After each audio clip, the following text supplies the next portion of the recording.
Assalamualaikum warahmatullahi wabarakatuh. Saya Happy Anjani dari jurusan Manajemen dan Administrasi Logistik Universitas Diponegoro Semarang. Di sini saya akan menjelaskan mengenai lembaga keuangan bank. Berikut penjelasannya. Apa sih lembaga keuangan bank itu? Menurut Undang-Undang Nomor 14 Tahun 1967, Pasal 1, lembaga keuangan ialah semua badan yang melalui kegiatan-kegiatannya di bidang keuangan, menarik uang dari dan menyalurkannya ke dalam masyarakat. Lembaga keuangan bank merupakan lembaga keuangan yang memberikan jasa keuangan yang paling lengkap. Usaha keuangan yang dilakukan, di samping menyalurkan dana, memberikan pinjaman berupa kredit, juga melakukan usaha penghimpunan dana secara langsung dari masyarakat luas dalam bentuk simpanan. Selain secara langsung menghimpun dana dari masyarakat, bank juga dapat menghimpun dana secara tidak langsung, misalnya melalui penerbitan surat berharga, penyertaan, atau pinjaman kredit dari lembaga lain. Artinya, kegiatan yang dilakukan oleh lembaga keuangan selalu berkaitan dengan bidang keuangan. Fungsi lembaga keuangan bank. Fungsi dan peranan lembaga keuangan, terutama bank, adalah sebagai perantara antara masyarakat yang kelebihan dana dengan masyarakat yang kekurangan dana. Masyarakat yang kelebihan dana dapat menyimpan uangnya dalam bentuk simpanan, seperti giro, tabungan, deposito, atau bentuk simpanan lainnya. Sementara masyarakat yang memerlukan dana dapat meminjam uang di lembaga keuangan dalam bentuk kredit. Pengertian dari bank itu sendiri adalah badan usaha yang menghimpun dana dari masyarakat dalam bentuk simpanan dan menyalurkannya kepada masyarakat dalam bentuk kredit dan atau bentuk-bentuk lainnya dalam rangka meningkatkan taraf hidup rakyat banyak. Dari pengertian tersebut dapat diartikan bahwa bank menghimpun dana dari masyarakat melalui tabungan, deposito berjangka, giro, ataupun bentuk simpanan lainnya. Setelah menghimpun dana dari masyarakat, bank akan menyalurkan dana kepada pihak-pihak yang membutuhkan melalui sistem kredit atau pinjaman. Kredit yang ditawarkan bank akan mengenakan bunga kepada peminjam. Terdapat beberapa jenis produk kredit, seperti kredit tanpa agunan, kredit pemilikan rumah, kredit mobil, ataupun jenis pinjaman lainnya. Dengan penyaluran dana tersebut, maka tujuan bank dalam pelaksanaan pembangunan nasional dapat terpenuhi.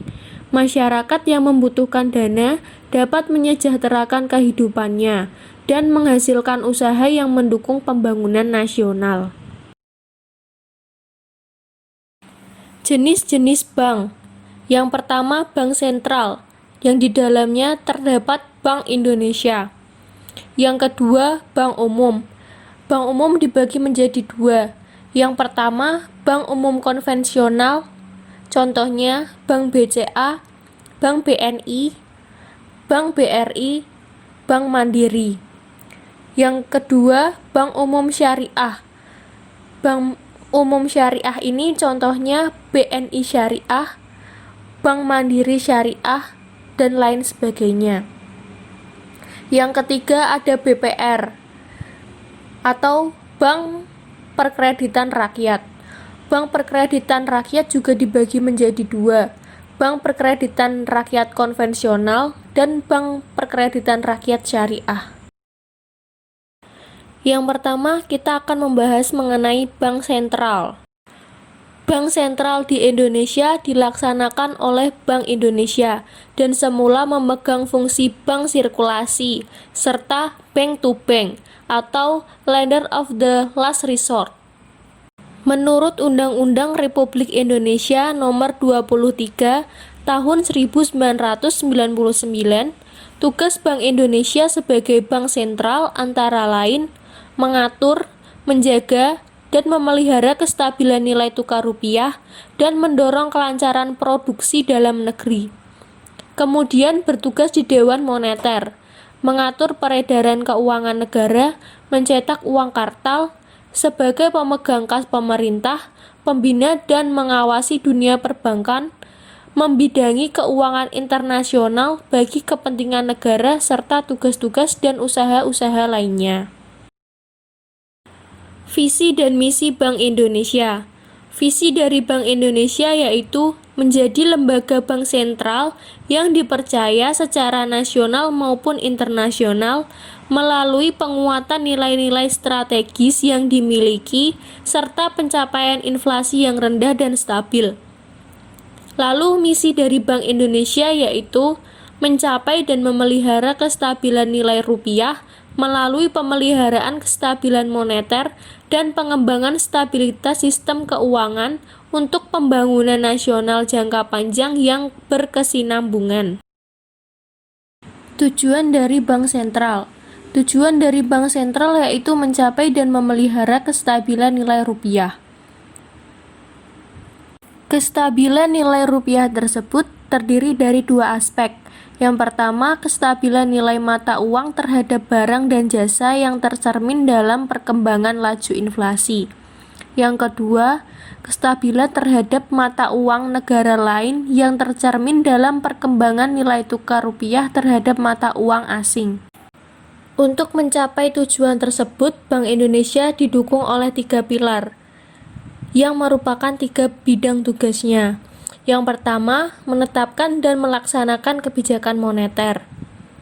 Dapat berupa operasi pasar terbuka, di dalam pasar terbuka baik rupiah ataupun valuta asing, menetapkan tingkat diskonto, menetapkan cadangan wajib minimum, serta mengatur kredit atau pembiayaan.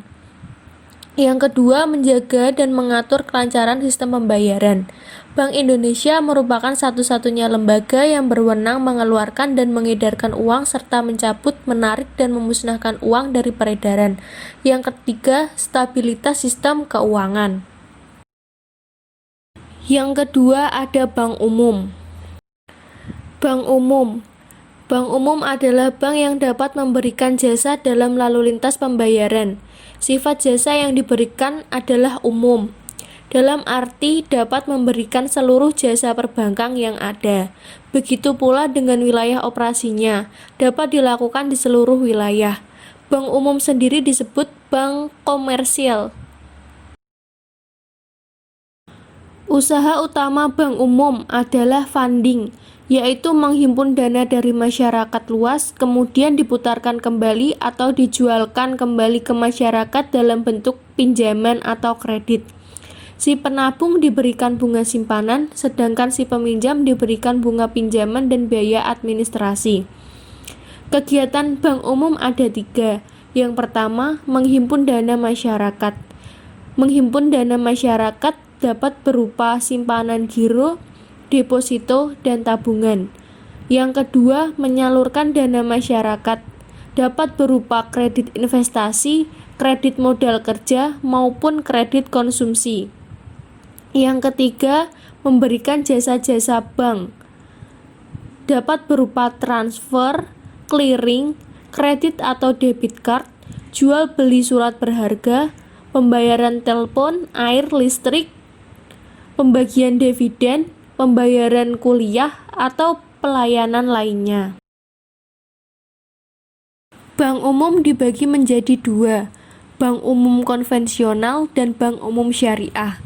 Bank umum syariah yaitu bank umum yang melaksanakan kegiatan usahanya berdasarkan prinsip syariah, yaitu aturan perjanjian berdasarkan hukum Islam atau bank dengan pihak lain. Kegiatan bank syariah hampir sama dengan bank konvensional, hanya saja di dalam tahapan kegiatan setiap perjanjian diatur berdasarkan prinsip syariah. Misalnya menerima simpanan dalam bentuk giro menggunakan prinsip wadiah, atau dalam menerima simpanan berupa tabungan atau deposito menggunakan prinsip mudorobah, serta prinsip-prinsip syariah lainnya. Yang ketiga ada Bank Perkreditan Rakyat atau BPR. Bank Perkreditan Rakyat adalah bank yang melaksanakan kegiatan usahanya secara konvensional dan atau berdasarkan prinsip syariah yang dalam kegiatannya tidak memberikan jasa dalam lalu lintas pembayaran. Bentuk hukum dari bank umum dan bank BPR dapat berupa perseroan terbatas, perusahaan daerah, dan koperasi. BPR merupakan bank yang dalam melaksanakan kegiatan penerimaan simpanan dari masyarakat hanya dalam bentuk deposito berjangka, tabungan, atau dalam bentuk lainnya, serta memberikan pinjaman kepada masyarakat. Bila dibandingkan dengan bank umum, bank BPR ini cakupannya lebih kecil. BPR merupakan bank yang khusus untuk melayani masyarakat kecil di suatu daerah, kecamatan, atau perdesaan. Fungsi dari BPR. Fungsi dari BPR yaitu sebagai salah satu jenis lembaga keuangan mikro yang berbentuk bank yang merupakan penyumbang utama dalam penghimpun dana dan pemberian kredit, masing-masing 95% dan 75%. Adapun kegiatan dari BPR, yang pertama, menghimpun dana masyarakat berupa deposito berjangka, tabungan, dan lainnya yang dipersamakan. Yang kedua, memberikan kredit modal kepada masyarakat, baik individu maupun badan usaha. Yang ketiga, menyediakan pembiayaan dan penempatan dan dengan prinsip syariah dan konvensional sesuai dengan ketentuan yang ditetapkan Bank Indonesia. Yang keempat, menempatkan dana tersebut dalam bentuk sertifikat Bank Indonesia, tabungan pada bank lain, deposito berjangka, dan sertifikat deposito. Sekian pembahasan mengenai lembaga keuangan bank dari saya.